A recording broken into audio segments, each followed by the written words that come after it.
Unintentional and permanent transformation into femininity. The wrench slipped from Sam's oil-slicked grip and clattered onto the concrete floor. He wiped his forehead, leaving a dark smear across his skin. The garage air was thick with the scent of grease and burnt rubber. 15 years in this place had made it feel like a second home. "You heading out soon?" Marcus called from beneath a lifted Ford. "Yeah," Sam replied. "Gotta pick up parts in Denver. Back by Tuesday." He grabbed his worn denim jacket from its hook and stepped out into the heat. The highway stretched endlessly ahead, shimmering under the sun. His pickup hummed steadily as old country songs crackled through tired speakers. Dressed in stained jeans, a faded work shirt with his name stitched on it and scuffed steel-toe boots, Sam drove for hours. Mountains gave way to open plains and traffic thickened as the city neared. Suddenly, a semi-truck ahead veered wildly. Sam slammed the brakes. The massive vehicle skidded sideways across lanes with a screech of metal. "Damn." He jerked the wheel, tires shrieking as his truck slid onto the shoulder. The semi's cargo burst open. Barrels spilled out, rolling violently. One ruptured against the divider, releasing a glowing green vapor that spread like an unnatural fog, straight toward him. Before he could react, the mist swallowed his truck. It seeped inside, sharp and metallic. His throat burned, eyes watering as his skin prickled where the vapor touched. He coughed, fumbling out of the vehicle and onto the gravel shoulder. Sirens followed quickly. Paramedics checked him while hazmat crews sealed the scene. The truck driver rambled apologies about experimental chemicals. "You look okay," a paramedic said, shining a light into Sam's eyes. "But if anything feels off, call this number." Sam nodded, though the strange taste lingered long after he drove home, windows down. That night exhaustion hit hard. But by morning something felt wrong. His skin was overly sensitive against the sheets. At the mirror he saw nothing alarming, just pale skin and tired eyes. So everything felt off. At work, tools didn't sit right in his hands. His coveralls hung strangely. "You sure you're good?" Marcus asked. "You look off." "Probably just that spill," Sam muttered. He ignored it. Mechanics didn't run to doctors over nothing. But by the next morning, denial wasn't an option. His hands looked different, slimmer, softer. The scale showed he'd dropped weight overnight. His voice cracked oddly as he called in sick. Standing before the mirror, panic crept in. His body was changing. His waist narrowed. His hips widened. Strength seemed to drain from muscles built over decades. The emergency number led nowhere. He drove to the hospital instead, heart pounding. Dr. Harrison frowned at the results. "Sam, your hormone levels are completely flipped. It's like your system's been rewritten. Can you fix it?" Sam asked. "I don't even know what this is." By the next day the changes surged forward. His face softened. Hair vanished from his body. His chest began to swell, making his clothes fit wrong in ways he couldn't ignore. By Thursday nothing fit at all. Jeans slipped loose at the waist.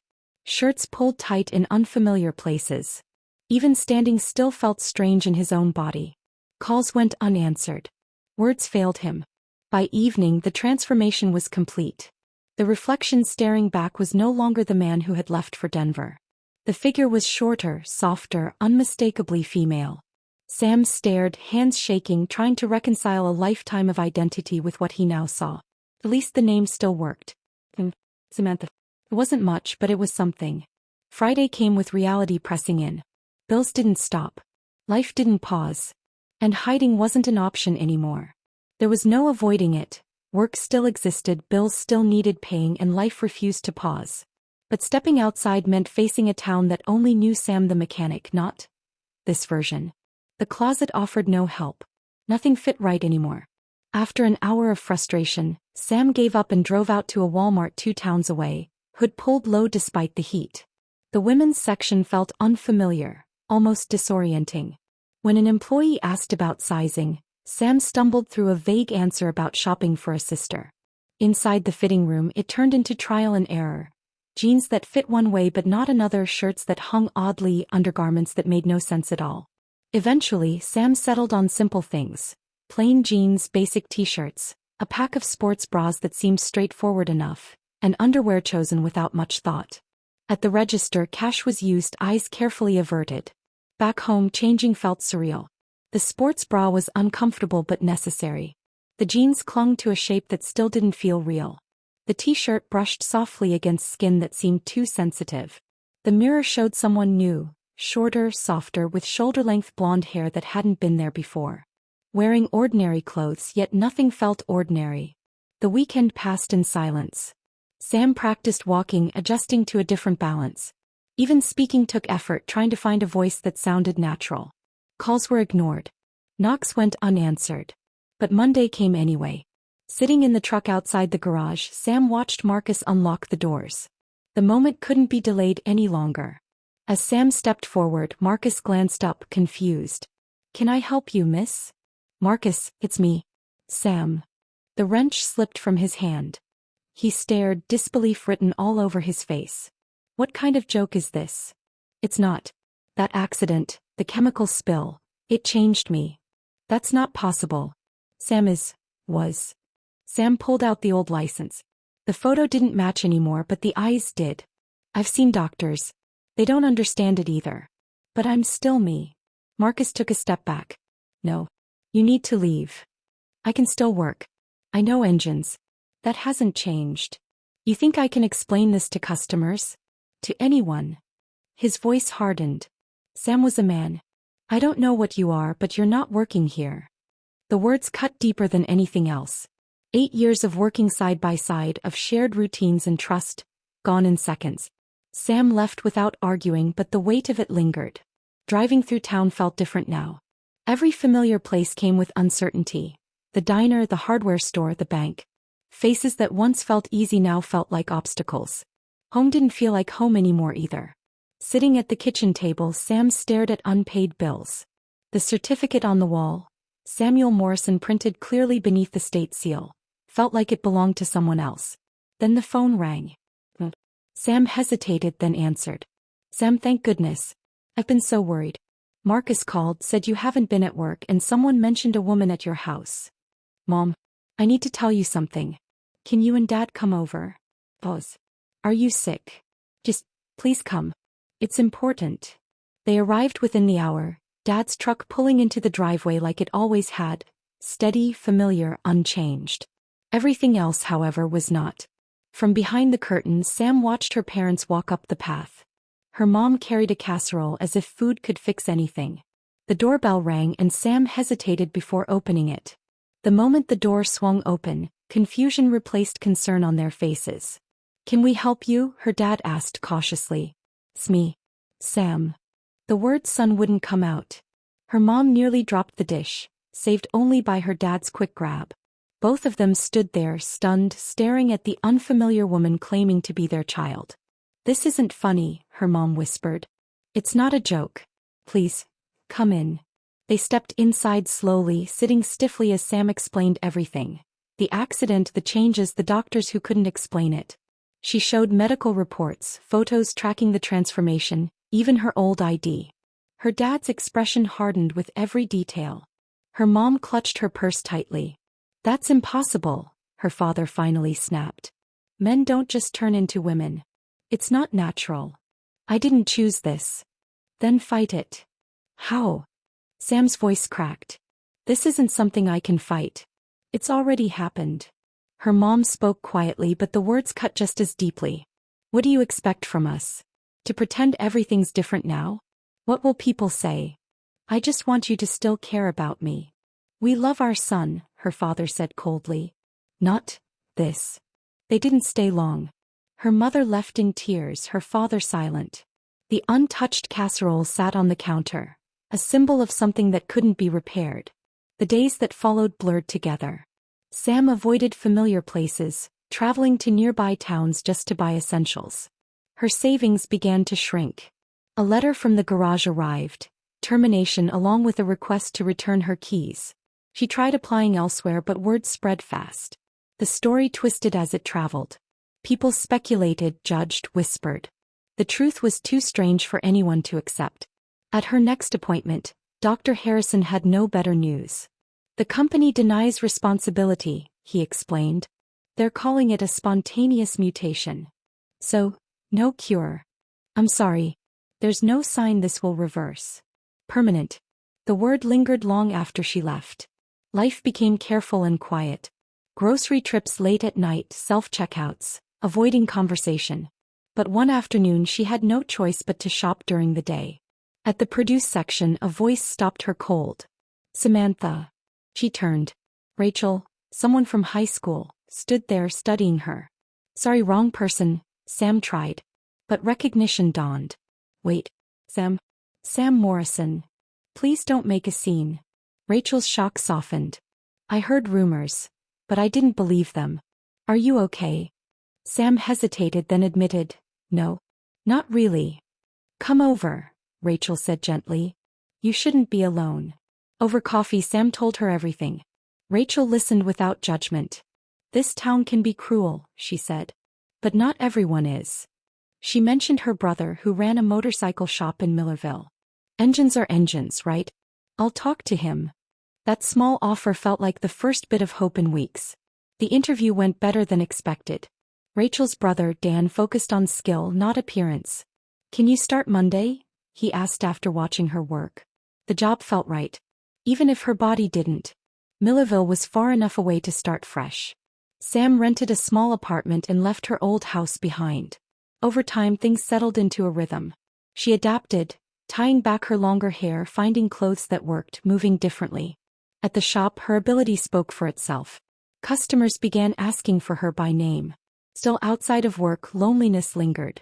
That changed when a group of women bikers stopped by. They called themselves the Steel Riders. You ride? One asked. I used to. Then you still can. Their acceptance was simple, unquestioning. They invited her along. The first ride was nerve-wracking but freeing. The wind, the road, the sound of the engine. It all came back. For the first time she felt something close to normal again. Months passed. Work brought respect. Evenings brought rides or quiet time with Rachel. Her apartment slowly felt like home. But her family never reached out. Calls went unanswered. Cards ignored. That part never healed. Then one afternoon a familiar truck pulled into the shop. Her father stepped out, older, wearier than she remembered. Sam froze, tools still in hand, as the past finally caught up with the present.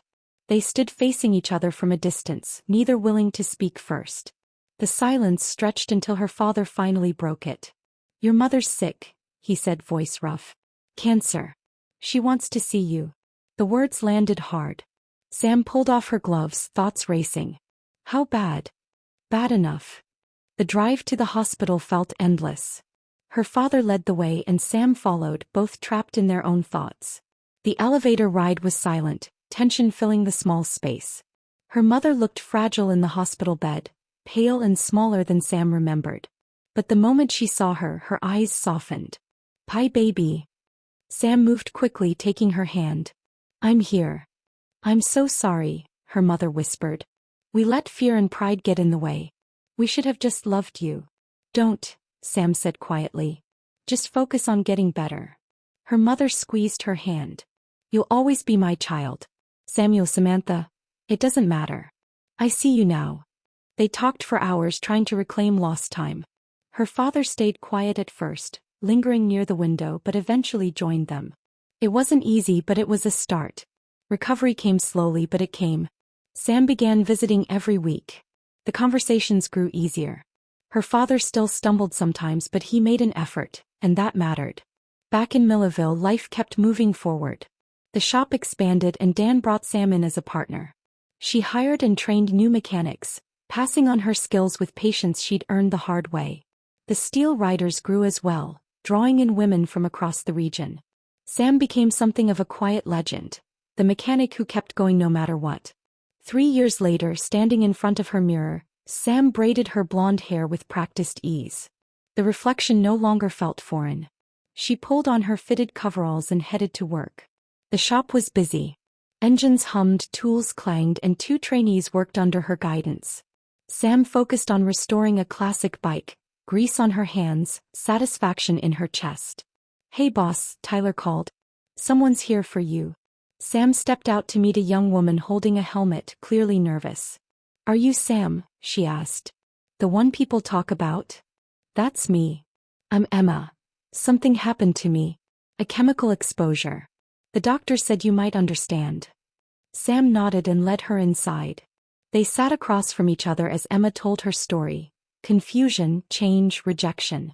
It all sounded painfully familiar. How do you deal with it? Emma finally asked. Losing everything? Sam shook her head. I didn't lose myself. I still love what I always loved. I still know what I know. The outside changed, but I didn't disappear. Emma looked uncertain. What about everything else? Your family, your life. Some people couldn't accept it, Sam admitted. But others did. And new doors opened. It's not the life I expected, but it's still mine. So I live it. Emma left with a bit of hope. That evening, Sam met the Steel Riders for their weekly ride. She climbed onto her Harley, braid tucked beneath her jacket. Ready? Karen called. Sam answered by revving the engine. They rode out together, the road stretching ahead as the sky turned gold and pink. Wind rushed past, the engine roared, and for once everything felt right. She hadn't chosen this path, but she had made it her own. The shop continued to grow. People came not just for repairs but for guidance. Sam offered what she could. Her mother visited often now, proudly talking about her daughter. Her father came too, slowly letting go of old expectations. You happy? He asked one afternoon. Sam smiled. Yeah. I am. That's what matters. One winter day Marcus appeared at the shop. He looked older, worn down. I heard you're doing well, he said. Can't complain. My shop's struggling, he admitted. And I was wrong. I let fear ruin things. Sam said nothing, letting him continue. You were the best mechanic I ever worked with. Still are. If you ever want to come back, full partnership. Years ago that offer would have meant everything. Now Sam just shook her head gently. I've built something here. But I appreciate the apology. They parted on better terms than they'd last met. Life kept unfolding. Sam declined legal action against the company responsible for the spill. Money wouldn't change what had happened, and she chose to focus forward instead. Emma became a regular visitor, eventually joining the Steel Riders. You helped me keep going, she told Sam once. We all do that for ourselves, Sam replied. Others just help us see how. Eventually, Sam moved into a small house outside town. He planted a garden, learned patience, built something steady. Photos filled her walls. Rides, friends, family slowly reconnecting. One afternoon Karen asked, Any regrets? Sam thought for a moment. No. It wasn't my choice, but it's still my life. And I've made something out of it. The house became a place where people gathered, friends, coworkers, riders, family. And one quiet Sunday in her garage, Sam worked on a vintage bike, hands steady, mind calm. Not the life she once imagined, but one she had fully claimed as her own. With her blonde hair pulled into a loose bun and paint-marked jeans paired with a faded red Steel Riders shirt, Sam found calm in the steady rhythm of working with her hands. Few things brought her peace the way machines did. A car rolled into the driveway. Rachel stepped out, followed by her teenage daughter, Sophie, eyes bright with excitement. Sam wiped her hands on a rag and smiled. So, ready to get started? Mom says you're the best, Sophie said eagerly. Your mom exaggerates, Sam replied with a grin. But let's see what you can learn. They spent the afternoon going over the basics, tools, safety parts. Sophie soaked it all in, curious and quick, reminding Sam of her younger self. During a break, Sophie asked, Why'd you become a mechanic? Sam paused, thinking. Machines are honest. They follow rules. If something's wrong, you can figure it out piece by piece. Fix it right and everything works again. There's something simple about that. Sophie nodded, then added casually, Mom said you used to be different. Rachel started to interrupt, but Sam shook her head. Different outside, she said. Same inside. I still love the same things. That seemed enough for Sophie, who was more interested in learning than questioning. By evening, they'd finished her first oil change. Rachel and Sophie left with promises to return, and Sam cleaned up, enjoying the quiet afterward. Later, after a hot shower, she caught her reflection in the mirror. Nothing about it felt unfamiliar anymore. Just Sam, mechanic, mentor, someone who had adapted. Plans for summer lay scattered across her living room floor. Maps, routes, notes. The Steel Riders were planning a long cross-country ride. You sure you can leave the shop? Emma asked. That's why I hired good people, Sam said. Karen leaned over the map. There's a rally in South Dakota. We should hit that. Definitely. They finalized everything over food and laughter. The night before departure, her parents visited. They walked through the garden together, checking on plants and talking quietly. Be careful, her mom said. I've been writing for years, Sam replied. Doesn't mean I won't worry. Her dad hugged her before leaving. Proud of you, he muttered. Watching them go, Sam felt a sense of fullness she hadn't expected to ever feel again. The trip began at sunrise. Engines roared as the steel riders set off, moving as one across open roads. Towns passed, landscapes shifted, and every mile felt like freedom. Evenings meant fires, stories, shared struggles. Each rider carried her own history, but together they formed something stronger. At the rally, Sam found herself among thousands of women who shared her passion. She attended workshops, met other shop owners, and felt part of something bigger. A journalist approached her for an interview. What would you tell someone facing a life-changing transformation? They asked. Sam thought carefully. The outside can change. But what matters, your skills, your passions, that stays. You just keep moving forward. Months later, letters arrived from people across the country sharing their own struggles. Sam responded when she could, building connections she never expected. Back home, life settled again. The shop grew. The community deepened. Emma joined part-time. New mechanics came to learn. You've built something incredible, Dan told her. We all did, she replied. But she knew there was truth in his words. Then winter brought harder news. Her mother's illness returned, worse this time. Sam spent long hours at the hospital holding her hand. I'm not afraid, her mom said one evening. I've seen you become who you're meant to be. Don't say that, Sam whispered. I'm at peace, her mom said softly. You're happy. That's enough. She passed quietly with Sam and her father beside her. Grief came heavy, but so did support. Friends, coworkers, writers, all showed up. The funeral wasn't just mourning, it was a testament to connection. She was so proud of you, her father said later. Spring came slowly.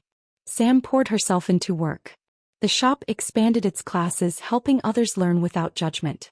You're doing more than fixing engines, Rachel told her. Just teaching what I know, Sam replied. But deep down she understood. Later that year, the Steel Riders planned another journey, this time to honor her mother. Her father joined for part of it, riding behind her. At the edge of the Grand Canyon they stood together holding a small urn. She would have loved this, he said. She does, Sam replied quietly.